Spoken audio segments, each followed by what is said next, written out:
to introduce today's speaker, Mary Karr, a poet, essayist, and memoirist. She is the Jesse Truesdell Peck Professor of English Literature at Syracuse University. Mary's 1995 memoir, Liars Club, of her childhood in a swampy East Texas oil refining town, won the Martha Albrand Award for first nonfiction. 5 years later, she published a second memoir, Cherry, which detailed her intellectual and sexual awakenings. In Lit, Karr tackles her early adulthood and what she calls her journey, quote, from black belt sinner and lifelong agnostic to unlikely Catholic. These are beautiful works, funny, profane, profound, and spiritual, always crafted with a lyrical quality and attention to the poetics. Mary's recent book, The Art of Memoir, published just last year, comes out of her many years of teaching seminars on this genre and has been acclaimed as the definitive book on reading and writing memoir today.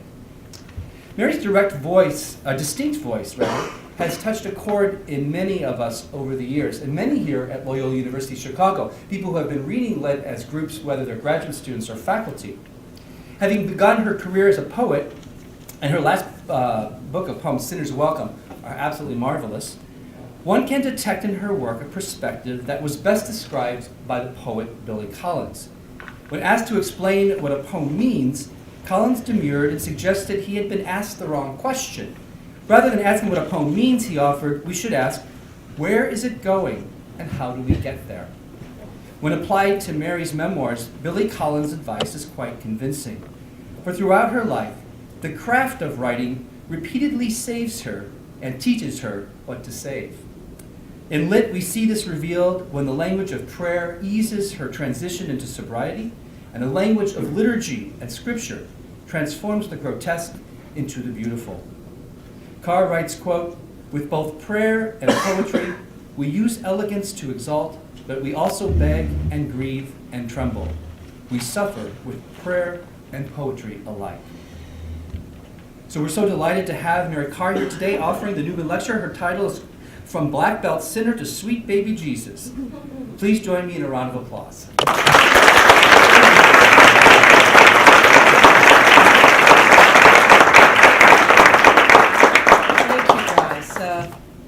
I've been up since about 2:30 in the morning, so if I get a blank stare, if it goes on too long, somebody hit me with a spitball. I'd really like to thank Mark Bosco and everyone here at Loyola for having me. I heart SJ. I have a Jesuit spiritual director. The very idea of me even saying spiritual director, much less Jesuit spiritual director, y'all come on in, don't be shy, is comical to me. I mean, in fact, my lecturing about spirituality at a Jesuit university, I feel like it's like, a 5-year-old in a tutu telling the Joffrey ballet how to do Giselle. For I am not a cradle Catholic. I was an atheist my whole life. I grew up in an atheist household.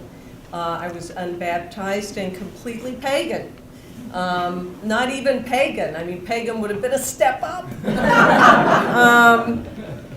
I have often said I had a better chance of being a pole dancer or a drug mule than a Catholic. And it was really even a kind of an anti-Catholic household, I would say. I mean, not like hate JFK anti-Catholic, not like that, but it was just seen as this kind of medieval, kind of sad thing. That people believed. And when I was a little girl, I really didn't understand that people really believed in God. I really did not understand it. I thought it was like the Easter Bunny and Santa Claus. I mean, I don't want to bust anybody's bubble here today. But no, I thought it was like a social convention that that people kind of, they're Baptist, they want to eat Jell-O or whatever. And they're Catholic, they want to stand up and sit down at the same time, and I thought it was a social convention. That's the depth of my, it wasn't even atheism, it was agnosticism. So my being here is highly unlikely.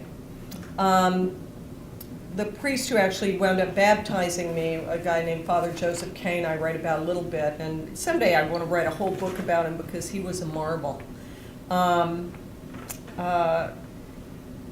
but I remember telling him, I don't think I'm ever going to be baptized. He's like, run if you want. I mean, that was literally, it was sort of like, I was like, what is that, like the curse or something? Is that like a Catholic curse, like y'all are after me? He says, he's after you, run if you want. And I think God was after me. I actually believe that. I believe that thirst for God, that hunger for God. I'm a dipsomaniac. I'm sober 27 years, so I have a lot of things wrong with me. But that loneliness for God is installed in all of us. A lot of people think it's installed socially, but I really believe, having grown up so agnostic, that it's at the very least in the software, probably in the firmware, and I hope it's actually in the hardware, in the very meat of us, that we're being called. There's a great quote by Thomas Merton that before he came to believe that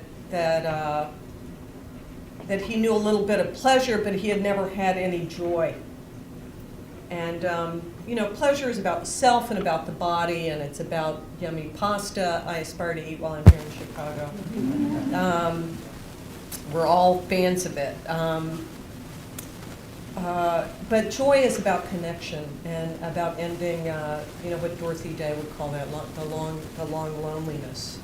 So I just wanted to talk a little bit today as somebody who was really a pretty pure non-believer, for someone who grew up in a Christian country in the Bible Belt of East Texas, about the places that God spoke to me that I feel like I was being, y'all come on in, y'all don't shilly-shally. Happy to have you, anybody show up for anything. Now I have a spiritual practice that calls me to see evidence of God everywhere, even presidential elections. But my nature is, Martin mentioned that I'm a poet, and poets, if you have never met one, we're glum bunnies. We're no Richard Simmons types. We're the bad news bears. I spent most of my life memorizing the bad news, and my nature is not a grateful nature. I have a critical nature. Y'all, come on, there's plenty of room over here. If you want to flee, you can also flee in the middle. Just act like you have to go to the bathroom.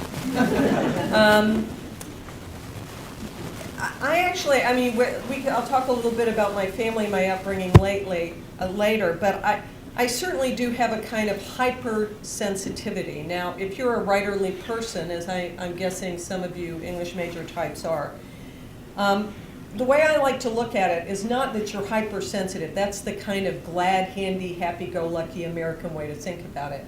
I like to think we have more frames per second than other people. And maybe if you have a young child right now who's driving you crazy, this might be such a child. But I think you might be getting a lot of information in that a lot of other people aren't seeing, really. And so as a result, you're working really hard. You might have cultivated a big interior life, like the size of the Yankee Stadium. And I spent most of my life not in a panic. I wouldn't say I had a panic disorder. I didn't have that not able to breathe thing, but I would call it just an anxiety disorder, just a kind of simmering, low-level anxiety that was incredibly overwhelming to me. And I mean it, my earliest memories as a child were that way. For me, the opposite of love isn't hate, it isn't indifference, it's fear. And I think some people would say it's because of my family life that I grew up so fearful or whatever. My mother married 7 times. She didn't date, she married, we like to say. Both my parents drank hard, and because it was Texas, they were well armed.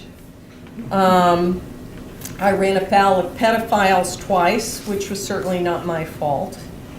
And yet I'm not a Dickensian orphan. I'm not, I grew up a lot of things that are privileged in this country. I grew up skinny. I grew up white in a country that privileges that. My teeth came in pretty straight, even though we couldn't afford orthodonture. I read very early. I had books in my home. My father had a job. We had 2 cars and a bass boat. So it was a working class home, but I was in no way, people always talk about me, but people in New York write about me, they always say she grew up poor, and I'm just like, you don't even know any poor people if you think I grew up poor. So one way to describe it, I didn't grow up in Rwanda, you know, I didn't grow up in, and I wasn't in Auschwitz, you know, a lot of people have had it way worse than I had it. And I also think there were bullet holes in my house. I guess that would be the simplest way to describe it. There's a story in my family. It's become like, I think that some of the extended family don't quite believe it, but it's actually kind of, I have actual physical photographs of this. But when I had my mother's kitchen retiled at one point, my sister pointed to the tile dude, held up the tile and said, Miss Karr, looked at my little fluffy-headed, gray-haired mother and said, this looks like a bullet hole. And my sister said, you know, thinking to put my mother on the spot, isn't that where you shot at Daddy? And my mother said, oh, no, that's where I shot at Larry. Over there is where I shot at your dad. So it's a very funny story, unless it's your mother. And it's still funny, but it's only funny because the self that I am now is not the self that I was then. This self is 5'5", I have car keys and credit cards, and some degree of autonomy. But when you're a kid growing up in a household like that, it's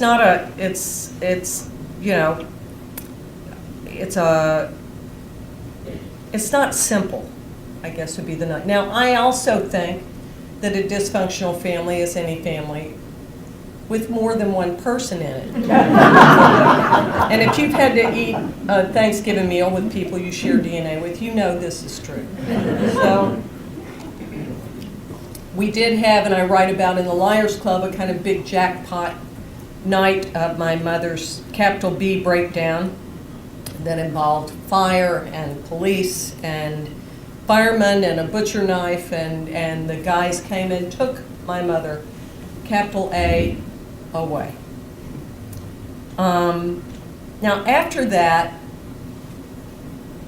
my behavior it just got very bad. I was never particularly well behaved, but it just got much worse. I want to say I was about 8 years old, and I was known as the worst kid in my neighborhood. That was not that good a neighborhood. Partly because my father paid me to cuss, and I cussed. I would say anything. I mostly didn't know what I was saying because I was paid to say it because my father thought it was funny. But I assure you that the neighbor ladies in my neighborhood didn't think it was funny. So after this big event, this big night, I wound up having a lot of fights. And I was actually on the younger end of that post-war baby boom. So I would jump like a bus onto people who would say things about my mother, and I would fight them. And it didn't matter that I lost. I just felt it was a point of honor that I had to speak up for my mother. And in fairness to my cohort, my friends and neighbors, they really weren't trying to make me feel bad. It looks like, if you don't know the culture where I grew up, it looks like they were picking on me or trying to make me feel bad. That really was not their intention. Their intention, there's a great line in Auden I was talking about today, that the real purpose of poetry is disenchantment. It's not to throw sparkles in your eyes, it's to show you reality. And these kids wanted me to understand my circumstance. I honestly think that if you grew up in this kind of culture, so I heard my mother was crazy as a mud bug and nutty as a fruitcake, and she didn't have both oars in the water, and she had been slam dunked in the funny farm, the mental Marriott, the Ha Ha Hotel. So my father actually had I went to him and I said, I'm littler than everybody else and I'm getting beaten up all the time. Karen Allen, you know, could be, at 8, could beat up a 12-year-old boy. I said, Joe, and my father encouraged me to bite her, and to, in fact, bite and leave a mark on anybody I could get at. His phrase for it was, lay the ivory to him. That was his solution. And I've often said, and I've written this, and it's, you know, the terrible thing about having a big inner life is one chews and gnaws on things, and history constantly revises itself. I always say we remember through a filter of who we are, and as that filter changes, our memories change and begin to accommodate other things. I've always said that I never prayed as a child. I prayed a couple of times, those foxhole prayers, but I never had any kind of religious feeling or experience. However, I have an actual physical notebook that I had and had looked at and had seen, and I ignored this part of the thing. But in 1965, I was 10 years old, Song of Bernadette was on TV. And I remember I watched Song of Bernadette, and I was so moved. Did anybody else see that when you were little kids? Anybody see Song of Bernadette? And I drew a picture of Jesus in this notebook, and it was no neck Jesus. It was necklace Jesus on the cross. And it wasn't Mary, which was the whole thing of the vision and everything, of course, at Lourdes. But I drew this thing of Jesus, and like a gingerbread kind of outline in the cruciform position. And then I wrote something that really is a kind of roadmap to the rest of my life. If you would say, what is the rest of, it's as if someone said to me, this is what the rest of your life is going to be. But I wrote two things. The first thing was, I think, an expression of what we were talking about Flannery O'Connor today, of a kind of woundedness or grief. It said, I am not very successful as a little girl. When I grow up, I will probably be a mess. Which, of course, is what the neighbor ladies would say. They'd say, you're a mess. You know, she's a mess. And I would swear, and they would say, there's a lady I would swear, and she would say, there are snakes and lizards coming out of your mouth, Mary Karr. And I would say, I don't give up, fill in the blank. And after I wrote that sort of sad little sentence, I wrote, when I grow up, I will write 1/2 poetry and 1/2 autobiography. Now here is my question to you, just as rational people. I'm assuming there are people in here who don't believe in God and think this is all as hocus pocusy as I did. What are the odds? In 1965, in a town where the nearest bookstore was 100 miles away and sold Bibles as big as this podium, what are the odds that I would write such a sentence? That I would either have that aspiration, and my sister and I later talked about it, and my mother, and I said, what autobiographies were in the house? I think Richard Wright's Black Boy was in the house. This was pre-Maya Angelou even. Helen Keller.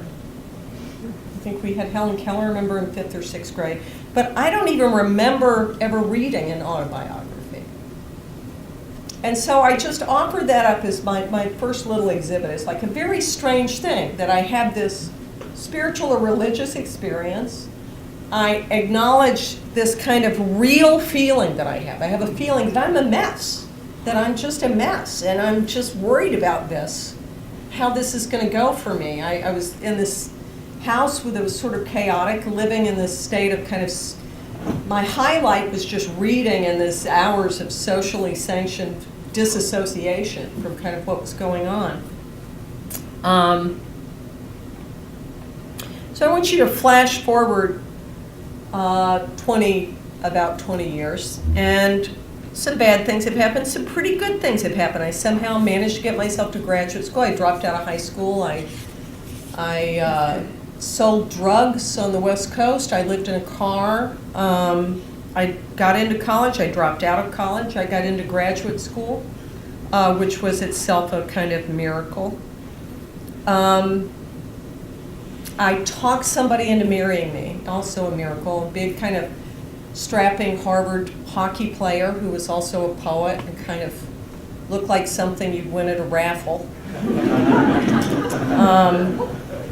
He was one of those WASP guys who went to one of those schools. And the great thing about the average well-bred American WASP is they can ignore reality better than most heroin addicts, which was a lucky thing for me because he had a lot that he was going to have to ignore. Mainly my drinking, and I won't go into a lot of, I'm not going to tell you a big drunkalogue. It's when here I got drunk, whenever there got drunk some more, I was drunk some more. Drinking, while something I would aspire to do someday, I haven't had a drink in 27 years. Also a miracle. It's not that it hadn't occurred to me. Drinking gave me kind of minor league feelings, like if real people have like terror and rage and joy, I had anxiety and irritation and excitement, usually about things that weren't going to be that good for me. I had managed to have a baby, also a miracle.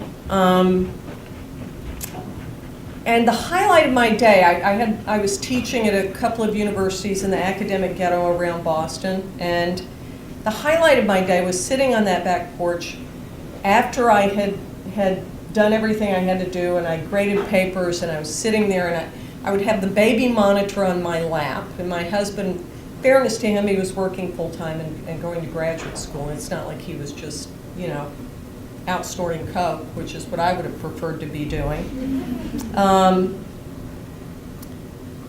But I sat on the back porch, which was it wasn't even a porch, it was like a landing about yay big, with steps that led down to this garage, and I would sit out there and drink whiskey.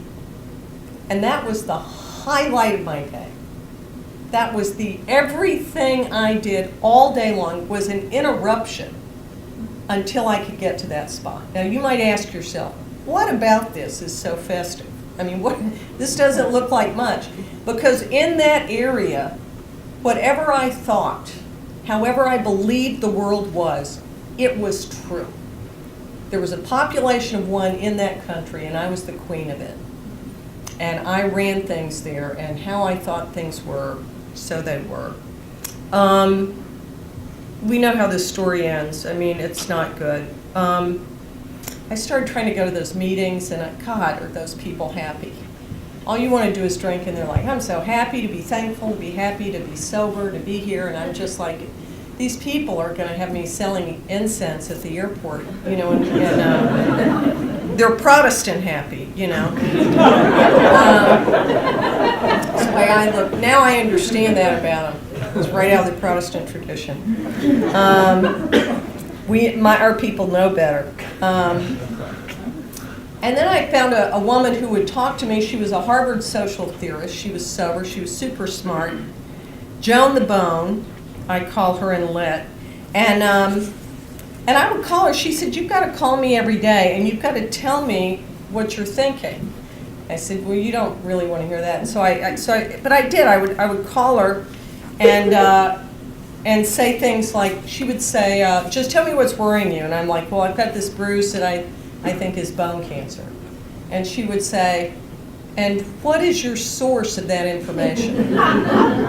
And I would be like, I thought it up at home in my spare time. I came to this, and then I just started noticing that I thought of a lot of things, that I had a lot of ideas that I was the sole generator of, that not a lot of other people believed these things, that I thought I knew what people were thinking, to people to whom I had never spoken. I thought I knew what they were thinking, usually about me, and of course they probably weren't thinking about me. But it's sort of like I was seeing the world, there's that great story by Nathaniel Hawthorne, like I was seeing the world through a black veil. Or there was kind of a scrim that was pulled over my eyes, and I always say I would wake up in the morning and it was like my mind was awake before I was, and it was sitting on the bedpost talking to me, and it never had any good news. Nothing it had to say was, it was not like, you woke up again. Oh, the other thing that I would do is at night when I was sitting there on the back porch, I'd be sitting there, I would just be drunk. Just think, drunk woman, like the bad mom in the after school special with the baby monitor on her lap drinking whiskey and smoking Marlboros. And I would think at 1:30 in the morning before I would sleep, I'm going to get up in the morning at 5, and this is the last night I drank. I'm going to get up in the morning, I'm going to run 5 miles. That's always what I thought. I'm going to get up and run 5 miles at 5 o'clock in the morning, as though such a thing were possible. Joan the Bone, I finally had a kind of jackpot where I wasn't really able to quit drinking, and I had this big poetry reading I was very nervous to give, and I gave it sober, and I went and I was 90 days sober, and I gave the poetry reading, and my students were there, and we go out for dinner after, and the next thing I know, I'm at a table ordering a martini. It was just the most normal thing in the world, and the next thing I know, I am hurtling in a vehicle towards a piece of concrete that had more molecular density than I had. And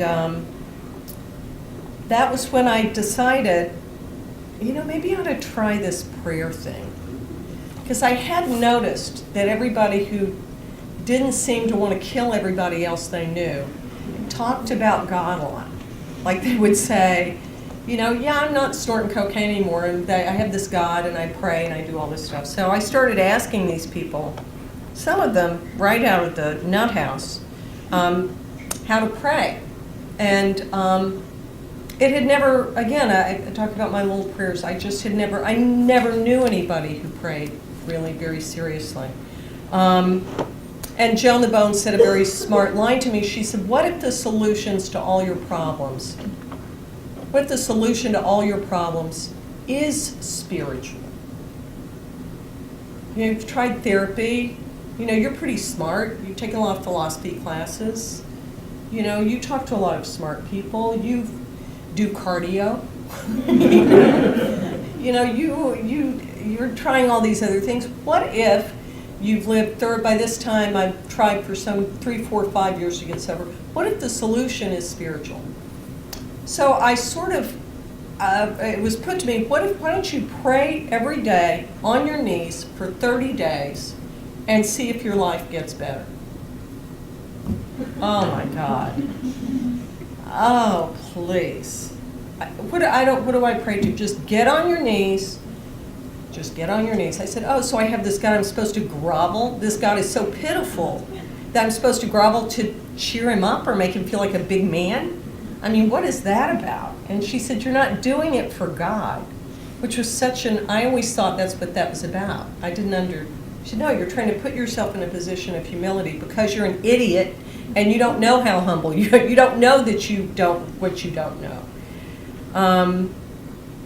And I started having these moments of quiet, this head that's like a chihuahua, never good news, all day, every day, yap, yap, yap, yap, yap. Just has these moments that just kind of bloom. I'm driving down Store Drive in Cambridge, and I have a flat tire, and I have a 3-year-old on my hip, and I'm going to miss my class at Tufts. But it's a nice sunset. It's not raining. We can walk. It's fine. I'm starting to find these moments of peace. And I start praying what I call gumball prayers. I still don't have any idea of God, but I have those, So Joan the Bone says, well, what are you praying for? And I said, I'll be honest with you, Joan. I'm praying every day. I pray to stand it. I pray not to get on the subway and kill somebody. I pray not to murder my child or myself or my husband. I mean, the bar's very low right now. And she says, well, why don't you pray for what you want? What do you want? And I said, well, I made $9,000 this year. I'd like some money. She's like, well, why don't you pray for money? I was like, oh, so we're going to get all Jimmy Swaggart, like, put your hand on the TV and then send me $1. And I said, okay. So I would get on my knees and I said, okay, God, I would like some money now. Thank you very much. That's what I would do. That's what I did. And this is also a true story. Within 3 weeks, somebody called me, a true story, and gave me $35,000, which for a grant I had never applied for, that somebody nominated you for and they just gave you this money. Now that sadly has never happened again. Although I continue to grovel and pray and tried it. I've got laser pointers and overhead projections, and why this would be a better thing for me. Even then, so Joe Lewin says, well, you must believe in God now because you've been praying for this. You get whoever gets $35,000. I mean, I couldn't get bail money. I said no, because whoever nominated me for this would have put in the application before I started praying. So I was like, you still see how my mind is working, right? You see what this whole thing is like that I'm carrying around. Something else happened though, was I didn't drink. And things started. I sold a book of poems. I sold another book of poems. It was just, things were kind of, I still didn't have a sense of God. I would have said some kind of hippie, like higher power, sober self, Gnostic voodoo thing, New Agey thing type stuff. And then when my son was about 6 years old, he came to me. I was newly divorced. And I prayed with him. I prayed with him every day. I would say the prayer of St. Francis every night. But I didn't talk to him much about God. It was just something we did. Where there's hatred, he'd bounce in the bed. I'd say, when I was making it, I'd say, where there's hatred, and he'd say, let me sow love, and we'd do the call and response like that. So he came to me one morning in his little Spider-Man pajamas and said, I want to go to church. And I had a bagel, I had the New York Times. I was like, why? Why? Why do we have to do this? And he said, I just want to see if God's there. Which is maybe the only sentence he could have said that would have gotten me to go to church. I didn't like soccer either. And we started this thing that we called God-orama, where anybody we knew who went to had any kind of spiritual practice or tradition, we would go to wherever the hell they were, and we went to temples, we went to conservative temples, we went to Reform temples. I went to a Jewish midrash with the head of Judaic studies at Syracuse. We went to a Zendo. We went to some Baptist churches and some Episcopal churches. They were the scariest ones for me. I remember saying to the priest, so how do y'all deal with the problem of evil? And he's like, very simple. We don't believe in it. And I said, of everything anyone said to me in any of these churches, that's the most frightening thing I ever heard. That scares the ever-loving dog dookie out of me. That's just very frightening. I don't know how we wound up in this Catholic church. I used to go and I would sit in the back of where we went and I would grade papers. I would sit with my papers on my lap. In the midst of this, I was broke because I was always broke because that's how I am. And I wrote an article for Vogue magazine, aka Vague magazine, and about this kind of. I was in New York and I was telling a young editor about my experience of. It wasn't Anna Wintour, was it Town and Country? I can't remember who it was. And she said, you should write an article about this. And I was thinking, I need to pay my taxes. Great idea. And honestly, here's how I think I wound up becoming Catholic now. I think this magazine landed on dentist office, in a dentist office somewhere, and there was a whole herd of nuns who got their hands on it and started praying all over me. I honestly think people of the Catholic faith got a hold of this magazine and started praying for my little savage soul. Because something happened to me in Mass. It wasn't, I know I'm a poet and I'm supposed to think of love, this kind of splendor of the Mass, and none of that, I wasn't all Walter Pater or anything, none of that got to me. It was the simple faith of the people. To be honest with you, that very early on, it was when people state their intentions. At the church I went to, people would say those out loud. It was a small enough church, and the priest would say does anybody have any intentions? And they'd say, well, you know, my son's, you know, in Afghanistan, or my mother's having surgery, or Thanksgiving for our grandchild who was just born. And I was so moved. And I thought, where else do people sit and bring out loud, say out into the air, in company, their terror and their hope?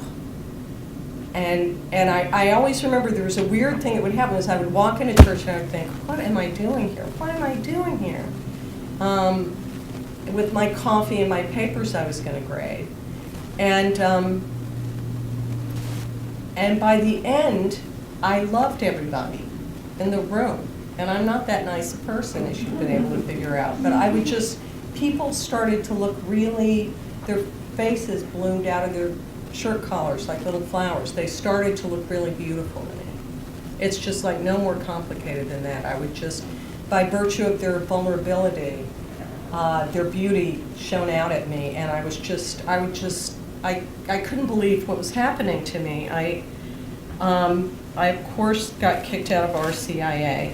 I was kind of thrown out of RCIA. My son was going to be baptized, and I said, I'm not going to be baptized, but maybe I should take instruction so that I see what these crazy medieval people are telling him.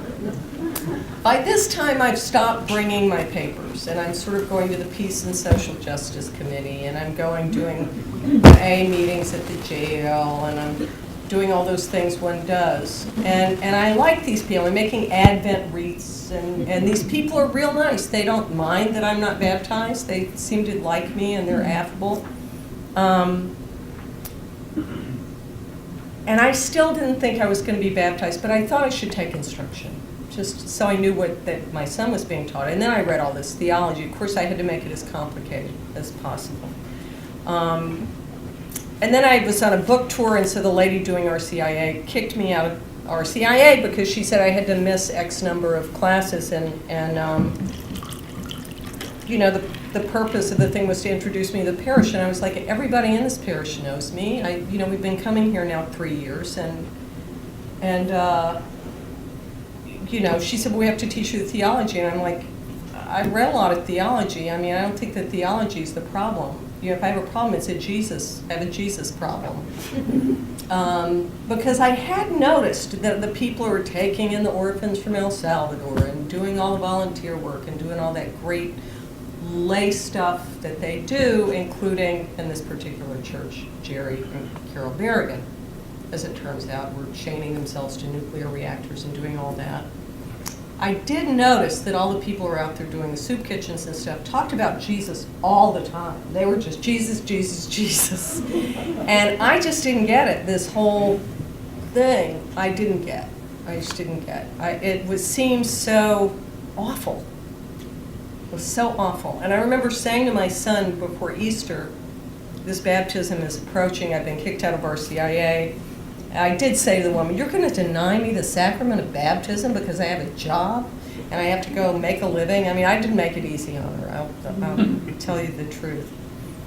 And I remember sitting after Mass one day with my son. We're sitting on the front row, and he said, are you going to be baptized? I said, I don't know, this whole nailed to the cross thing. Like, why is it you have to nail him to the cross to be redeemed? I mean, really? I mean, why isn't it like, you know, say these jump rope rhymes, boom, you're redeemed. How about that? And my son said, well, who would pay attention to that? And I was like, oh my God, it's marketing. It's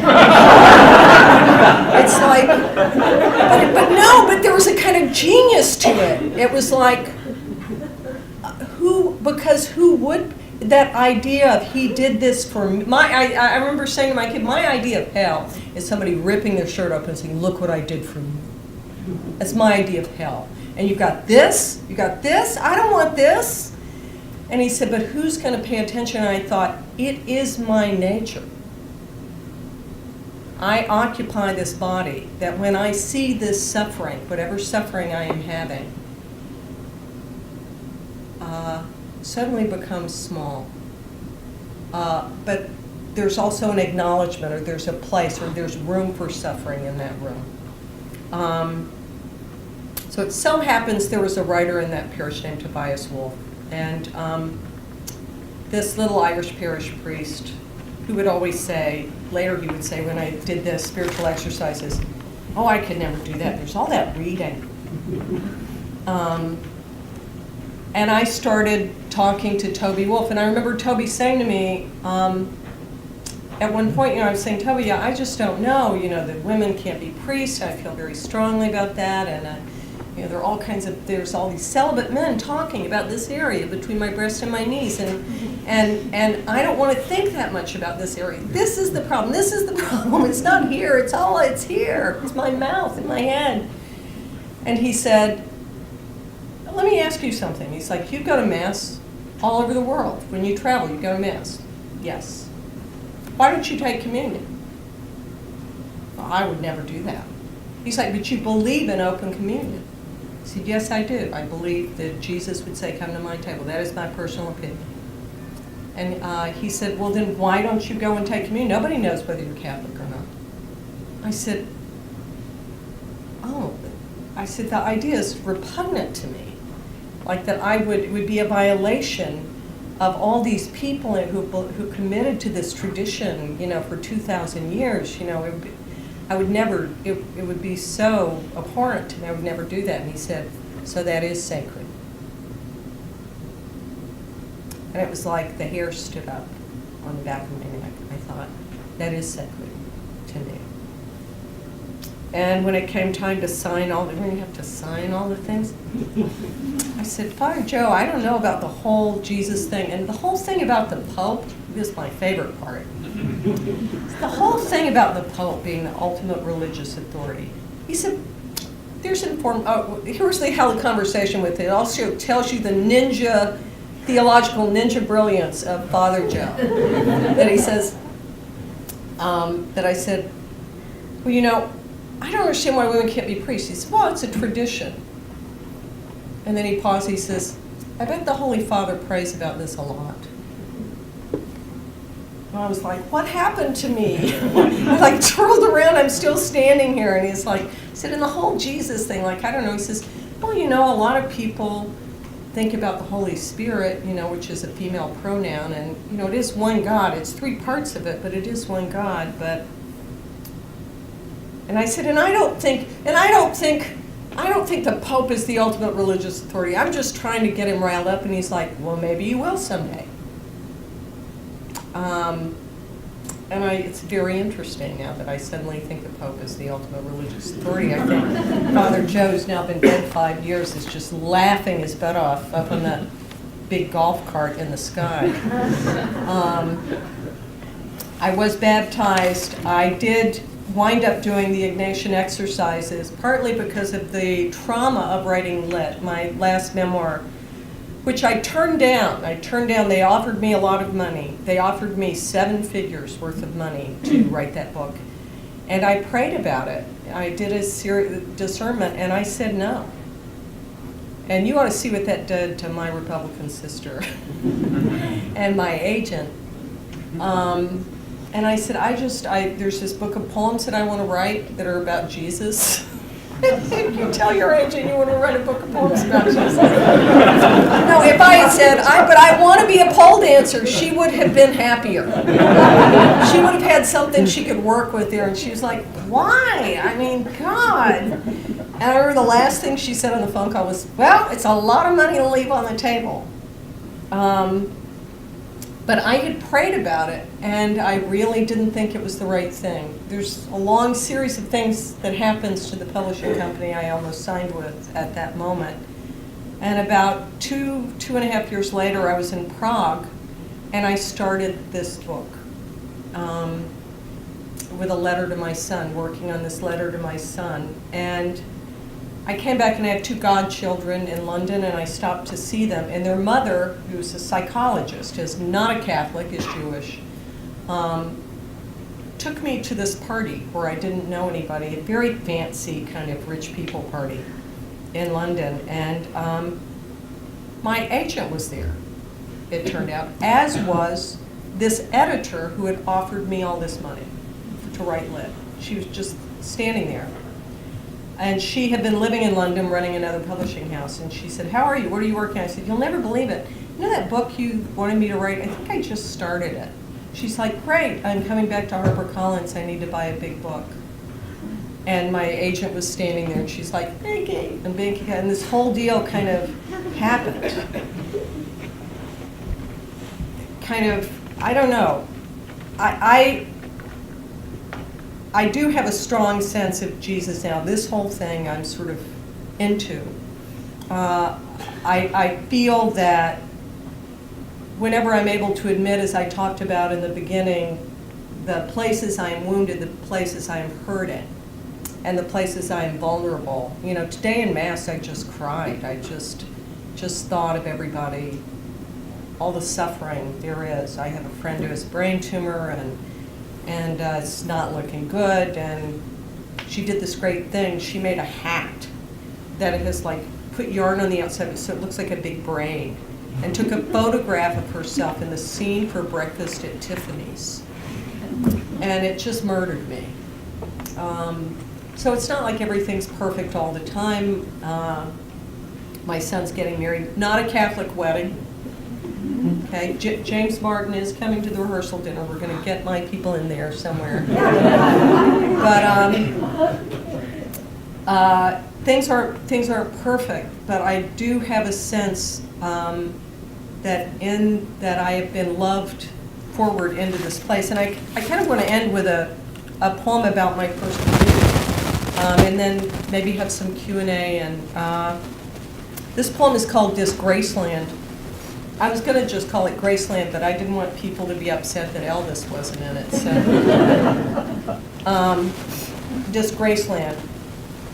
Before my first communion at 40, I clung to doubt as Satan spider-like stalked the orb of dark surrounding Eden for a wormhole into paradise. God had first formed me in the womb, small as a bite of burger. Once my lungs were done, he sailed a soul like a lit arrow to inflame me. Maybe that piercing is what made me howl at birth, or those masked creatures whose scalpel cut a lightning bolt to cut me free. I was hoisted by the heels and swatted, fed and hauled around. Eventually, I lurched out to kiss all the wrong mouths, get stewed, and sulk around. Christ always stood to one side with a glass of water. I swatted the sap away. When my thirst got great enough to ask, a stream welled up inside me, and some jade wave buoyed me forward. I found myself upright in the instant, with a garden inside my own ribs aflourish. There, the arbor leaves, the vines push out plump grapes. You are loved, someone said. Take that and eat it.